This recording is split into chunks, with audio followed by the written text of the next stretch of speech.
Hello, I'm Kaiser and welcome to Moose Reads. Before I get started, I want to say that the opinions that I give here are my own opinions. They are extremely subjective. If I dislike a book, it is not a reflection on the author and it is not a reflection on people who do like it. Different people have different tastes, and that's okay. Today, I will be reviewing Babylon's Ashes by James S. A. Corey. This is the 6th book in the Expanse. It is a sci-fi novel. The description says, "A revolution brewing for generations has begun in fire. It will end in blood.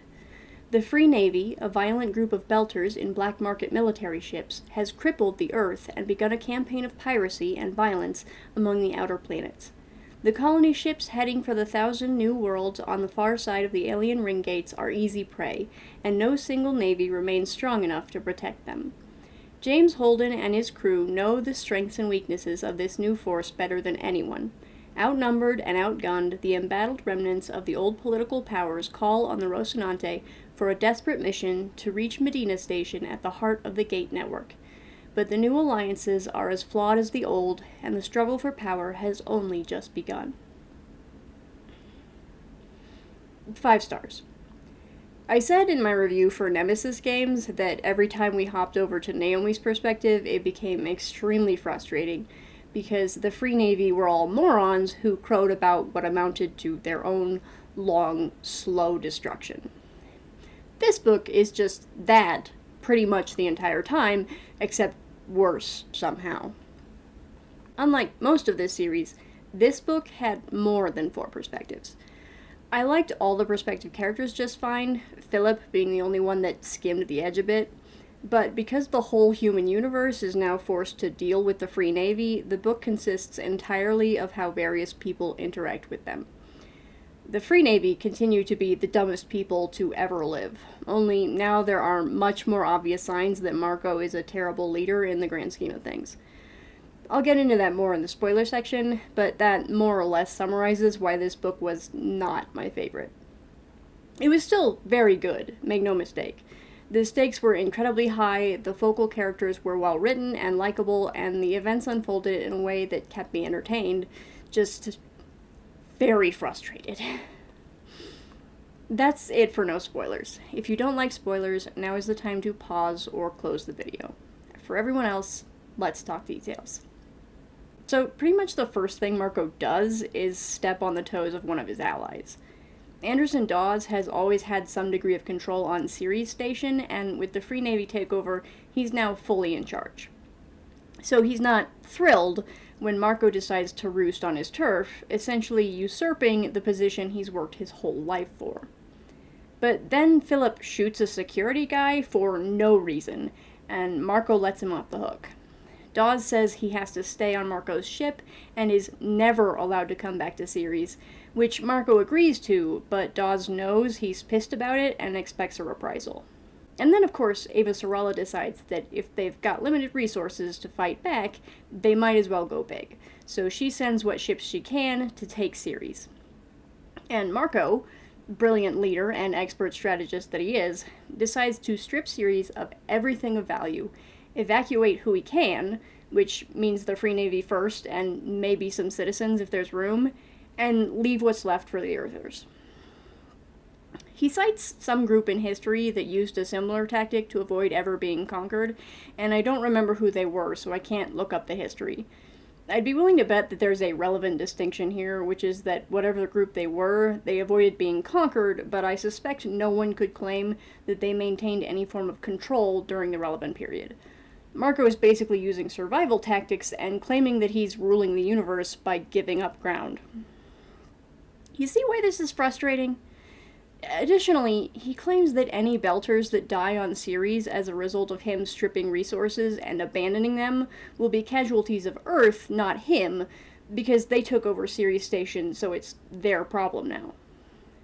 Somehow, the only person on Marco's side who sees through this bullshit is Michio Pa, who decides that she's going to do what she was supposed to do from the start, which is secure supply lines for the various belt stations so they don't starve to death. Rather than accepting this as an important part of protecting the belt and his reign, Marco declares her a traitor. Michio only wants to keep the belt stations from dying, but Marco declares her the enemy. And somehow, nobody else following him seems to realize that's a problem. Like I said, they're all idiots. I was initially very disappointed in Prax after his first POV chapter. He's still living on Ganymede doing botany experiments, and one of them has been getting consistent results. It's a food crop, some kind of grain, I think, that can grow with little sunlight, something that Earth could desperately use. When one of his scientists suggests they give the data to Earth without doing a full regimen of safety testing, Prax says no. Partly he's worried that there will be negative and possibly deadly effects if humans eat it, since that's the testing they'd be skipping, but largely he's afraid of the Free Navy. Ganymede is nominally neutral, but they've allowed Free Navy officers to take up residence, and they are very obviously taking control. Prax doesn't want to take the risk, so he doesn't just refuse to leak the data, he creates a more secure folder to hide it in so that no one else can leak it either. Even after his co-worker who suggested the idea turns up dead, he's willing to bend to Free Navy rule, allowing more people to die rather than take a chance. I get it. I'm a coward too. But Prax, more than anyone, should understand how much it matters for someone to stand up and say, this life matters. If Holden had shown the same reluctance to help others, Prax's daughter and like a dozen other kids would be dead, and Prax is holding a lot more lives in his hands. Thankfully, though, he comes around in his next POV chapter and leaks the data himself, taking as much precaution as he knows how. He doesn't get caught, mainly because the Free Navy falls apart before they can finish their investigation. He does, however, get brought in for questioning and thinks he's been caught, which results in a truly ridiculous series of events.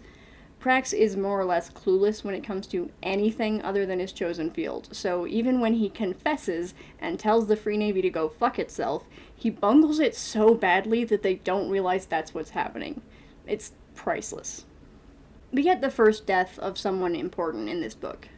Actually, given how the end goes, we get the first 2 deaths of important people.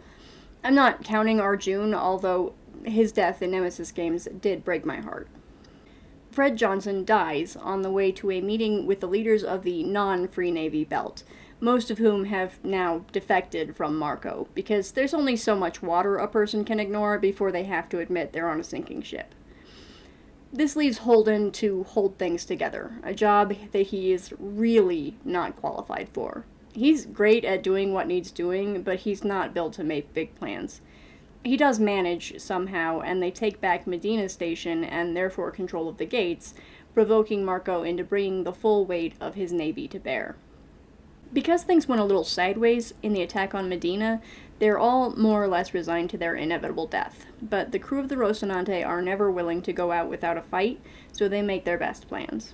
In this case, their best plans involve figuring out how to keep the gates from eating ships, and, by extension, how to make them eat ships. Confident in their own victory, and led by a guy who's more interested in destroying Holden and Naomi than doing what needs doing for his glorious empire, the entire fleet charges into the gate at the same time and disappears, eaten by Null monsters. It was a little anticlimactic in my opinion, but it does work. For Naomi's sake, I was very happy that Philip finally caught wind of his father's bullshit just in time to avoid being killed with him. I am less happy about the fact that Naomi doesn't know that. I am extremely annoyed that Naomi never finds out that she didn't kill her son. At least, not through the first quarter of Leviathan Falls. We time skip 30 years at the start of Persepolis Rising. That is a long time to carry that guilt unnecessarily. That's all I have to say about Babylon's Ashes. If you like this video, I hope you'll watch more in the future. Thanks for watching this one. Bye!